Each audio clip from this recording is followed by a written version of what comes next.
base de la reproducción humana. Mire con mucho cuidado estas imágenes, inéditas en el mundo científico, revelan paso a paso la ovulación femenina. El doctor belga Jacques Tonnes estaba a punto de llevar a cabo una histerectomía a una mujer de 45 años. Al momento de examinar uno de sus ovarios, su cámara fotográfica captó por casualidad el proceso de ovulación de la paciente. Las imágenes constituyen el primer registro nítido en tiempo real de un proceso básico para la reproducción humana. Representa como un hecho fortuito maravilloso que alguien pueda haber presenciado una ovulación mientras ocurre un tiempo que transcurre, los diferentes procesos desde el comienzo, la ruptura del folículo, que es el quistecito que contiene al huevito dentro, hasta la total destrucción del huevito. En la fotografía se aprecia claramente el ovario. La protuberancia rojiza del centro es el folículo, desde donde emerge una especie de huevecillo amarillo que contiene al óvulo en su núcleo. Es el debut en cámara de una de las semillas de la vida. Esto se le puede mostrar a alumnos de medicina, biólogos, etc., para que ellos visualicen directamente cómo se ovula. Las imágenes fueron publicadas de inmediato en varios portales científicos como un hallazgo sin precedentes, pues hasta la fecha las únicas imágenes nítidas del proceso pertenecían a animales. Muy bien, entonces hemos visto un pequeño video sobre cómo es que se realiza el proceso de ovulación. Este es un hallazgo, porque en verdad como ya estaban haciendo otro procedimiento, ¿no? Entonces, de pronto el video nos deja varias reflexiones. En primer lugar, que la tecnología ha ido avanzando con el transcurso de los años, entonces cada vez tenemos más, digamos, ayudas, ¿no? Desde el punto de vista tecnológico, que nos permiten incluso verificar algunos detalles vinculados a digamos, aspectos relacionados a los trabajos que se realizan con las pacientes, ¿no? Entonces, actualmente algunos embarazos incluso son embarazos que son planificados y concebidos con algunas técnicas, ¿no?, de fertilización. Entonces, en ese campo la ginecología y obstetricia ha desarrollado mucho en los últimos años, ¿ya? Realmente, para que una mujer o una pareja en verdad no puedan tener descendientes, en verdad deben haber pasado por estos estudios y deben haber tenido resultados desfavorables. Caso contrario, lo van a conseguir. Entonces, ustedes habrán escuchado las noticias, ¿no? Incluso salió publicado hace unas semanas que una mujer en la India, con 70 años, ¿no?, se había embarazado y había tenido un producto, ¿no?, con un parto exitoso. Entonces, su pareja también tenía una edad muy parecida. Entonces, debido a que se han producido estos avances, a conocimiento cada vez mayor de la biología, de las técnicas de reproducción y al apoyo de la tecnología. Entonces, vamos a ir viendo algunas ideas, porque esta es una clase, es un tema bastante largo, porque no solamente es el tema de la ovulación, la fecundación y la implantación, también es el tema de la salud preconcepcional, que por ahí debemos comenzar en verdad cuando planificamos este tipo de experiencias, y el otro tema es cómo diagnosticar el embarazo, ¿no? Entonces vamos a ir viendo poco a poco algunos detalles. Comenzamos con el tema de por qué se produce la ovulación. Entonces, técnicamente la ovulación se produce en el día 14, el ciclo menstrual, en un ciclo menstrual regular. Un ciclo menstrual regular en promedio dura 28 días. Hay mujeres que tienen ciclos irregulares, es decir, que duran 35, 45 días. Entonces eso es lo primero, ¿no? Definirse el ciclo es regular. Vamos a ver la lámina, este tema lo van a ver en una clase especial, pero recordar que existe a nivel del ovario un ciclo y a nivel del endometrio otro ciclo. A nivel del ovario está el ciclo que tiene una primera fase, que es la fase folicular, en donde va a empezar con un proceso de selección, de proceso de reclutamiento, un proceso de maduración folicular que está guiado por hormonas. Entonces, técnicamente todo es un manejo hormonal. Entonces, el folículo se desarrolla a partir de la influencia de las hormonas, va desarrollándose, obviamente tiene que haber folículos, ¿no?, en el ovario, y ese folículo que madura se llama folículo de De Graaf. El folículo de De Graaf es aquel que el día 14 va a eclosionar, como hemos visto en el video, ¿no? Esa estructura de color amarillo, ¿vieron? Chiquita, pequeña, ese es el folículo que ha eclosionado.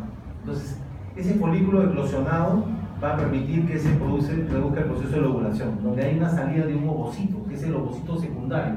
Ya a veces hablamos del óvulo, el óvulo todavía no está en ese momento, no se llama óvulo, se llama ovocito secundario. Ese ovocito secundario es el que es expulsado de este folículo maduro. Este folículo maduro es aquel que se ha formado debido a este proceso de maduración, en donde al inicio no está en la lámina, pero ustedes deben entender que hay varios folículos, es decir, varios empiezan la carrera, pero finalmente solo uno de ellos termina de forma exitosa, y es el que ovula. En algunas mujeres incluso no ovulan ni siquiera eso, entonces se produce una anovulación. Entonces, por lo tanto, si no hay ovulación, no hay fecundación. En eso nos basamos para, por ejemplo, técnicas como la anticoncepción de emergencia, ¿no? Tratando de suprimir la ovulación. Suprime la ovulación, no va a haber fecundación. ¿Está bien? ¿Más o menos? Entonces, este tema lo van a ver en una clase especial, pero yo de todas maneras les hago un repaso. La ovulación se produce en este momento, día 14, y después de la segunda fase del ciclo ovárico termina con una fase que se llama la fase lútea. La fase lútea es una fase en la cual se forma el cuerpo lúteo al principio y que luego, una vez que ya termina el periodo de 28 días, termina formándose el cuerpo albicans, que es la fase terminal. Entonces, esto ocurre en el ovario, pero así como en el ovario ocurre este tipo de proceso, en el endometrio también hay cambios. Y entonces tenemos que, en el día 0 del ciclo, digamos, luego viene el día primero, post-menstruación, entonces tenemos un momento en el cual el endometrio se va a descamar. ¿Pero qué cosa se descama? Se descaman las capas superficiales. La capa basal del endometrio permanece. Entonces el proceso de descamación de la capa superficial determina la sangre menstrual. Ustedes, ¿no? Saben perfectamente que es la menstruación, ¿no es cierto? Es un proceso de sangrado que dura unos días, en promedio 3 a 4 días, y que va a producir una descamación de estas células, de estas capas que son superficiales, manteniéndose una capa basal. Al terminar la fase menstrual, ¿no? Aproximadamente el día 4 del ciclo, empieza a producirse la primera etapa de maduración del endometrio. A eso se le llama fase proliferativa. La fase proliferativa es una fase en la cual el endometrio empieza a crecer, empieza a desarrollar nuevamente las glándulas, empieza a desarrollarse como tejido. Y llega hasta un día, que es la mitad del ciclo aproximadamente, en donde va a ser secundada o va a ser sucedida por una segunda fase. Esa fase es la fase secretoria. La fase secretoria es una fase en la cual el endometrio va a crecer más. El endometrio secretor tiene una característica que tiene las glándulas que son, digamos, tortuosas, ¿ya? En la cual hay más contenido de secreción mucoide y el tejido es mucho más grande. Para llegar al día 28, en donde por estímulo hormonal otra vez el endometrio va a descamarse y se repite el ciclo y así sucesivamente durante todos los años en los cuales la mujer está en edad reproductiva. Una mujer en edad reproductiva empieza desde el momento en que empieza a menstruar, primera menstruación, la menarquia, y termina en el momento en que se, digamos, establece la menopausia. Mientras esté en esos años, está en edad fértil, se llama, tiene capacidad reproductiva, ¿no? Es por eso que en obstetricia vamos a ver dos extremos. Vamos a ver los embarazos en adolescentes, que tenemos adolescentes de 12 años, 13 años embarazadas, hasta el otro extremo, mujeres de 40, 45 años, 48 años que están embarazadas. ¿Ya? Como les decía al principio, algunas de ellas no es de forma espontánea, algunas de ellas pueden recibir tratamientos, ¿no?, de fertilización asistida, pero pueden embarazarse, ¿no? En mi servicio, entonces cuando presentaba, yo estoy acá en un servicio de obstetricia, que es el más grande de Bulgaria, que tiene 39 camas, y ahí, ¿no?, en ese servicio no tenían pacientes de los extremos, ¿no?, desde 12 años hasta pacientes, la mayor que me acuerdo en ese momento, de 55 años, un embarazo doble, ¿no?, con fertilización asistida, ¿no?, que llevó al final a un parto quirúrgico por los riesgos obstétricos, pero que llevó adelante su proceso de embarazo, ¿no?, con mucho riesgo. En fin, volvemos a la lámina, ¿no?, y vamos a ver, ¿no es cierto?, que el proceso de salud de la mujer en el área ginecocéntrica está basado fundamentalmente con lo que viene a ser el proceso de control hormonal o regulación hormonal. Ustedes han llamado ya endocrino, ¿no? Cuando ustedes han visto endocrino, han visto que el sistema hormonal es un eje, ¿no es cierto? Es un eje que tiene regulaciones, feedbacks, ¿no es cierto? Feedback negativo y feedback positivo. Y que el eje tiene 3 niveles, ¿no? El eje hipotalámico, el eje hipoficiario y el eje gonadal hormonal. En el caso de la mujer, el eje hipotalámico está gobernado por ¿quién? Por la GnRH, ¿no? La GnRH, la hormona liberadora de gonadotrofina, cuya secreción es pulsátil, cada 90 a 120 minutos se va secretando por pulsos, la GnRH. ¿Ya? Y esa GnRH, ¿qué cosa produce? Produce una acción sobre la hipófisis. Y en la hipófisis hay 2 hormonas, básicamente. Las hormonas gonadotróficas hipoficiarias, la FSH y la LH. La FSH, la hormona folículo estimulante, y la LH, la hormona luteotrófica. ¿cierto? O luteinizante. Entonces esas dos hormonas que están acá en la lámina, ¿no?, nos van a brindar un apoyo importante en el proceso del ciclo de la mujer y que van a poder explicar tanto la ovulación como el proceso de fecundación y luego más adelante con el apoyo de estrógenos y progesterona la implantación. Entonces, en la primera parte ustedes ven acá la FSH, que significa hormona folículo estimulante. Entonces la hormona folículo estimulante es la que va a participar en la maduración del folículo, ¿qué les parece? Es decir, a una presencia de hormona folículo estimulante yo voy a tener ¿no?, un proceso de, digamos, maduración del folículo y posteriormente un proceso de ovulación. Luego, para que se produzca la ovulación también es un proceso en el cual ustedes van a tener básicamente la participación de hormonas. En primer lugar, la más importante es la hormona LH. La hormona LH, la LH, la luteológica, es la hormona que va a generar un pico. Ese pico hormonal es crítico para la ovulación. Si no hay pico de LH, no va a haber ovulación. Pero ¿qué ocurre? Así como hay un pico de LH, también hay un pico de FSH, que es mucho menor. Y para que se produzca ese pico de LH, necesitamos un aumento del estradiol, es decir, un aumento de la aportación de estrógenos. Ustedes saben que los estrógenos son tres, ¿no es cierto? Estriol, estradiol y estrónamo, ¿no es cierto? Acá estamos hablando del estradiol. El estradiol se eleva previamente, unas horas antes, luego se eleva la LH y luego se produce la ovulación. ¿Ya? Esa es la característica de las hormonas, ¿no?, en este proceso de ovulación. Y luego en la segunda mitad del ciclo tenemos acá la presentación de la LH. Y la LH, ¿qué va a ayudar? Va a ayudar al proceso de establecimiento del cuerpo lúteo. A nivel del endometrio tenemos esta secuencia, como les decía, fase proliferativa, fase secretoria y luego la fase menstrual. Todo este control, tanto del ovario como del endometrio, puede realizarse clínicamente y por ecografía y por seguimiento hormonal. ¿Qué les parece? Entonces ya vamos entrando, ¿no?, a lo que nos interesa, ¿no es cierto? En la parte ginecológica y luego obstétrica vamos a ver que tenemos control clínico, diagnóstico de laboratorio por control de hormonas y diagnóstico ecográfico por seguimiento ecográfico. ¿Más o menos? Es decir, cuando una persona estamos controlando su ciclo hormonal, le preguntamos qué molestias tiene, ¿no? Ahora vamos a ver en la ovulación, hay unos datos clínicos. Cuando queremos verificar si este proceso se está cumpliendo en forma regular, le pedimos hormonas, ¿ya? Básicamente, ¿no?, las hormonas que hemos mencionado. Y además, cuando queremos ver la maduración del folículo, el crecimiento de los folículos, si hay un folículo ya preovulatorio, si el folículo ya está cerca de los 25 milímetros, que es el folículo maduro de Graf, lo podemos controlar por ecografía. Y finalmente, si el folículo ha ovulado, también se puede controlar por ecografía. ¿Por qué? Porque si un día previo tenía un folículo grande de 25 milímetros y al día siguiente le hacen la ecografía a esa paciente y ya no hay folículo, ¿qué significa? Que ovuló exactamente. ¿Qué tal? Y el endometrio también se puede controlar, porque ahora vamos a ver en implantación que es necesario no solamente que se haya producido la fecundación, ¿no es cierto?, que se haya producido la ovulación, sino que es necesario que el endometrio se haya preparado. Y ese endometrio, que lo vemos ahí delgado en la primera fase proliferativa, luego lo vamos a ver más grueso en la fase secretoria y lo vamos a ver más grueso cuando es desigual. Yo hoy día justo venía un colega, ¿no?, a preguntarme al servicio, ¿no?, que tenía su esposa, ¿no?, que hace 2 semanas le habían hecho una ecografía y el endometrio estaba grueso, ¿ya?, y tenía síntomas de embarazo, y sospechaba que estaba embarazada y me preguntaba cómo puedo hacer para poder controlar su embarazo acá en el hospital. Y entonces, además de todas las ayudas y consejos que le dimos, básicamente le explicamos que tenía que hacerse una nueva ecografía de control, porque si hace 2 semanas no se objetivaba el embrión, ¿no es cierto?, y al saco, ¿no?, y obviamente no había actividad cardíaca, entonces ¿cómo podíamos hablar de un embarazo?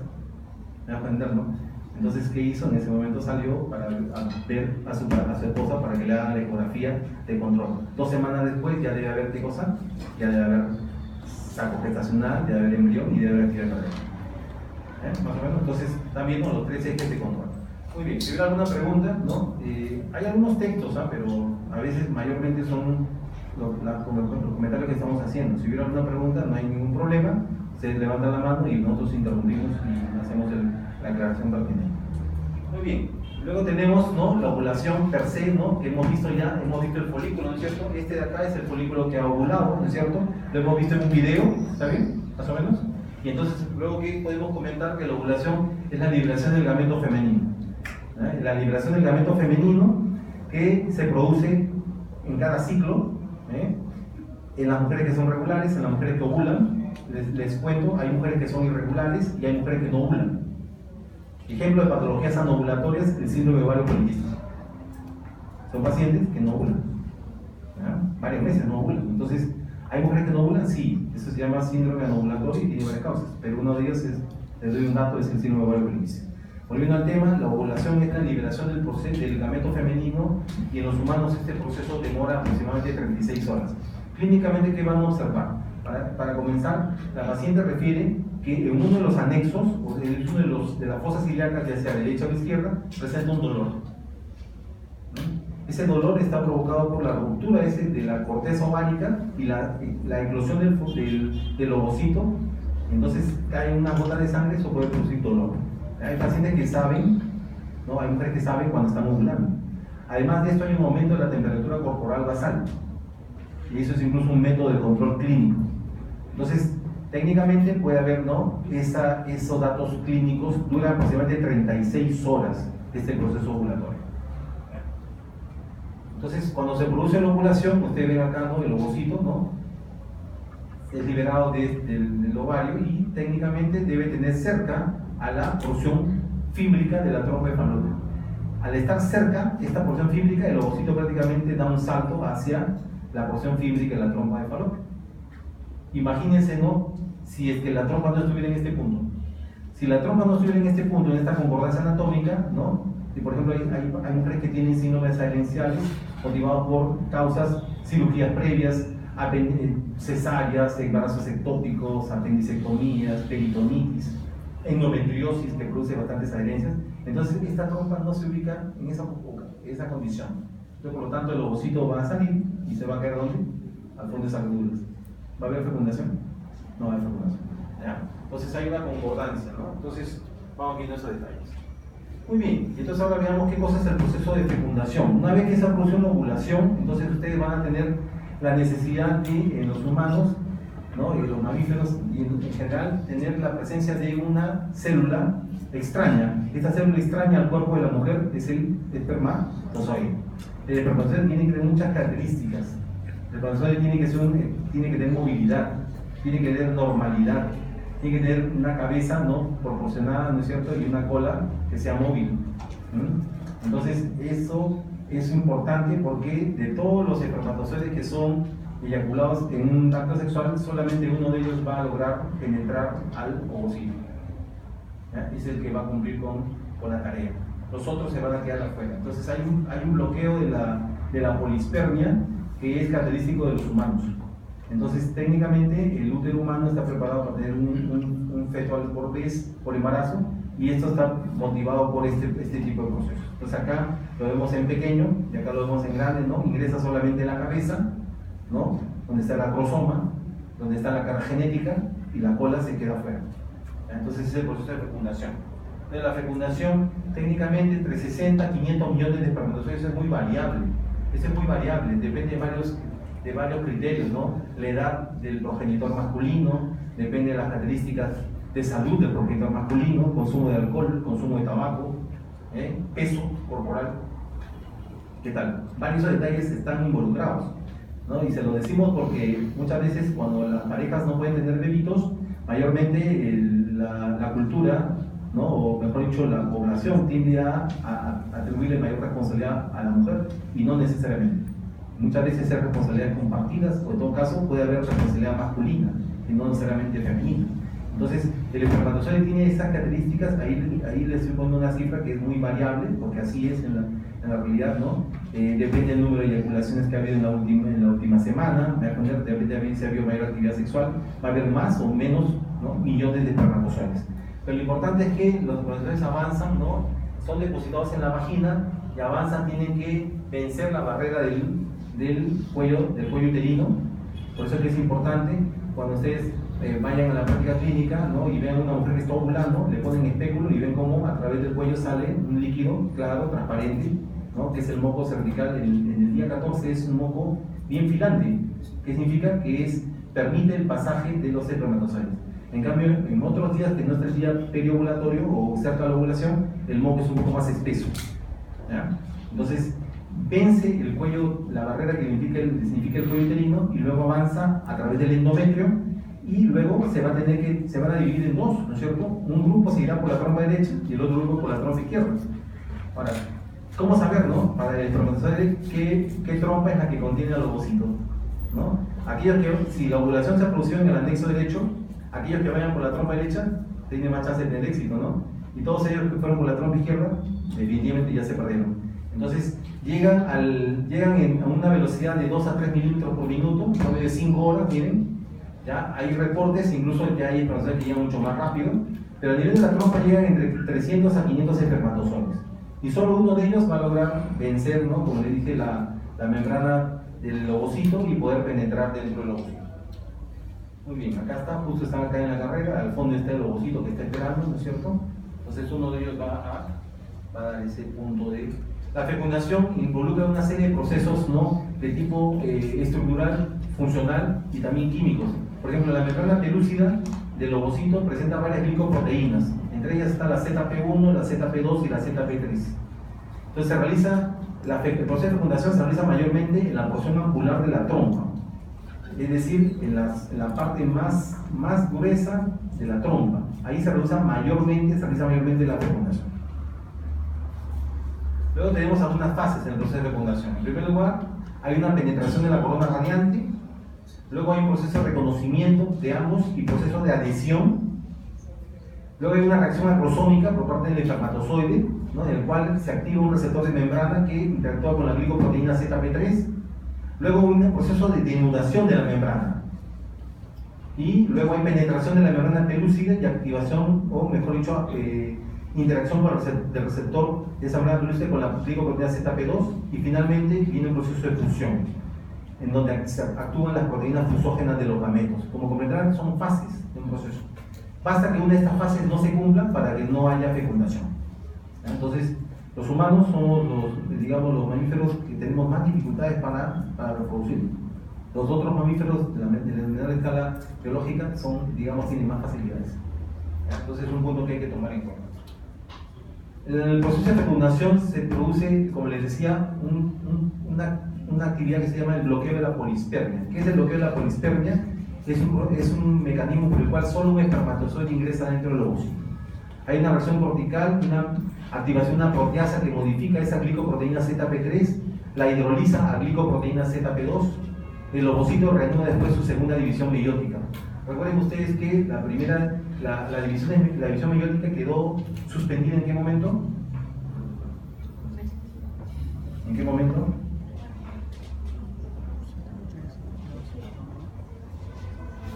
Los mecanismos de profase, metafase, ustedes se acuerdan, ¿no? ¿Ya? Entonces queda suspendido, ¿no es cierto? Durante un periodo largo de tiempo. Es por eso que la mujer no puede embarazarse, ¿ya? Y se restablece en el momento de la menarquia, luego finalmente cuando hay ese proceso de fecundación, recién el ovocito reanuda esta segunda división meiótica. La formación de los pronúcleo masculino y femenino. Pronúcleo masculino con la carga genética del espermatozoide y el pronúcleo femenino con la carga genética del ovocito, en este caso ya óvulo. Hay una singamia y anfimixis. ¿Qué cosa es la singamia? Cuando los pronúcleos rompen sus cariotecas, entonces se mezcla esa carga genética, y es por eso que cada proceso de fecundación es un evento de la naturaleza impredecible. A veces yo recibo familiares, ¿no?, de pacientes que han tenido fetos con algún tipo de malformación o algún tipo de cromosomopatía. Y si bien es cierto, le hacemos investigación, ¿no?, estudio genético, cariotipo a los padres, ¿no?, estudiamos genéticamente el producto, pero una parte de la explicación es que esto es un azar, este es un evento no predecible. Entonces, si bien es cierto, hay carga genética que puede explicar malformaciones, también hay una parte de la explicación que es al azar, es impredecible. Porque esa pareja puede tener un primer embarazo sin problemas, un segundo embarazo sin problemas y un tercer embarazo que tenga problemas. ¿Qué tal? Entonces hay una parte de esto, ¿no? Se produce luego la metafase mitótica, y esto ya es el proceso de anfimixis. Entonces ya la fecundación, digamos que ha terminado. Finaliza la fecundación y empieza la primera división mitótica del proceso de segmentación del cigoto. Y esto también es importante, porque estas divisiones son aceleradas, son divisiones muy rápidas, ¿no? Y esto se va a dar en continuo en las primeras semanas de embarazo. Y por eso es que para nosotros es importante, ¿no?, la ecografía de las primeras semanas. Porque muchas veces la ecografía de la primera semana, 6 semanas, 7 semanas, nos va a dar un tamaño que, por más que el ecografista no tenga experiencia, va a ser muy difícil que se equivoque. Y eso nos va a marcar la edad gestacional. ¿Ya? Más adelante va a ser más difícil evaluar crecimientos o desarrollos del producto. Entonces hay una división tónica que empieza, que es acelerada por parte del cigoto. Se imagina, este ovocito está rodeado por una cadena con muchos espermatozoides, pero finalmente solo uno de ellos tuvo éxito. Entonces, vamos viendo acá que en el momento, como recapitulando, en el momento que el esperma penetra en la zona pelúcida, entra en contacto con esa membrana vitelina, se forma el segundo cuerpo polar y en el huevito aparecen con claridad el núcleo femenino y masculino. Cara genética femenina, cara genética masculina. Luego hay una penetración de un espermatozoide que inhibe la entrada de otros, bloqueo de la polispermia. ¿Qué pasa el día primero? Esto es mucho ojo. Por convención, en obstetricia, nosotros trabajamos al término del embarazo con una fecha probable de parto. Han escuchado ustedes, ¿no es cierto?, al hacer historias clínicas. Esa fecha coincide con las 40 semanas menstruales. Pero las 40 semanas menstruales incluyen las 2 primeras semanas del ciclo. ¿Está bien? Entonces, técnicamente, 40 semanas menstruales son iguales a 38 semanas biológicas post-fecundación. ¿Se entiende? Entonces, eso ya es una convención. Los software de ecografía están adecuados a esa convención. Entonces, no hay que hacerse mucho problema. ¿Ya? Entonces, técnicamente, cuando nos dan una medición, están ya tomando en cuenta esa separación, esas 2 semanas, que son las 2 semanas menstruales que se producen en los primeros 14 días antes de la ovulación. Muy bien, inmediatamente después de la fecundación, el óvulo ya maduro se transforma en un cigoto que experimenta enseguida una partición rápida y acelerada. Entonces, al final viene el proceso de mórula, ¿ya? Y luego viene un proceso que se llama finalmente blastocisto, blástula. El blastocisto, ¿por qué es importante? Porque el blastocisto es el periodo embrionario en el cual ese cigoto, ¿no?, ese cigoto que ya prácticamente se ha dividido, va a ingresar al endometrio. Es decir, no penetra como mórula, penetra como blastocisto, ¿ya? Como blastocisto. Aquel día, aproximadamente día 6 a 7 post-fecundación, empieza el proceso de inicio de la implantación. Repito una vez más, porque esa a veces es una pregunta que a veces ustedes están haciéndose, y es blastocisto, es como ingresa el nuevo producto fecundado al endometrio. Y esta célula empieza una división rápida, acelerada, como les decía, cada 12 horas, ¿ya? Y técnicamente, si nosotros pudiéramos tomar, ¿no?, y actualmente hay lo que se llama el diagnóstico genético preimplantatorios, se pudiera tomar células, ¿no?, de ese producto de la gestación, nosotros podríamos incluso tener ya qué tipo de sexo es. ¿Ya? Más o menos.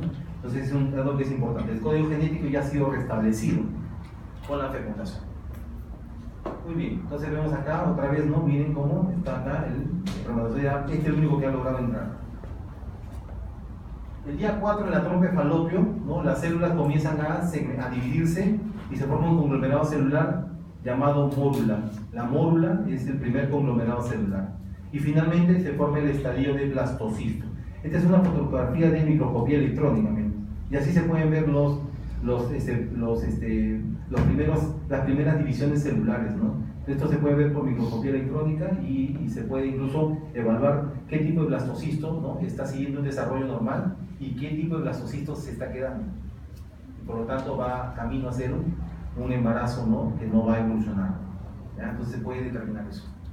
Muy bien, resultados del proceso de fecundación. En primer lugar, como ustedes saben, los gametos tenían núcleo haploide, ¿no es cierto? ¿Verdad? 23X y 23Y. 23X todos los ovocitos y los espermatozoides pueden ser 23X o 23Y. Entonces, ¿quién da el sexo? El espermatozoide, exactamente. Entonces, técnicamente, cuando se produce la fecundación, ya no estamos en 23X o 23Y, estamos en 46XX mujer o 46XY varón, ¿no es cierto? Entonces, restaura la diploidía. Otro aspecto importante es que se forma una célula compleja, que es una célula nueva. Se redistribuye el material citoplasmático, hay una redistribución del material genético. Por más que la pareja diga, no, esta bebita se parece a la mamá, es idéntica, pero genéticamente son distintas. Por más que la pareja diga, este bebito se parece al papá, es como una gota de agua, genéticamente son distintos. ¿Qué tal? Porque tiene carga genética de la madre, entonces genéticamente es distinto. Fenotípicamente pueden ser iguales, genotípicamente son distintos. Muy bien, sexo genético está establecido ya, el sexo cromosómico y el sexo cromatínico también. Y el inicio de la segmentación o clivaje es otro resultado. En la primera semana, resumiendo, segmentación del huevo, ese huevo que está fecundado, ese cigoto, Migración tubárica, porque ese huevo se ha formado ¿en dónde? Se ha formado en la porción macular de la trompa, ¿no es cierto? Ahí se fecundó. Entonces tiene que migrar desde la porción macular de la trompa hasta el endometrio, hasta la cavidad uterina. Entonces, todo ese proceso va a durar entre 6 a 7 días, se llama migración tubárica. Pasa desde mórula a blastocisto. Muy bien, entonces la segmentación mórula, 3 días y medio a cuarto día, y blastocisto, quinto a sexto día, y al útero entra ya como en el proceso de implantación al sexto a séptimo día. Tenemos acá migración, inicio de la implantación, formación del hipoblasto, y esto lo van a ver en otra clase, lo que es la parte del trofoblasto. El trofoblasto es muy importante, porque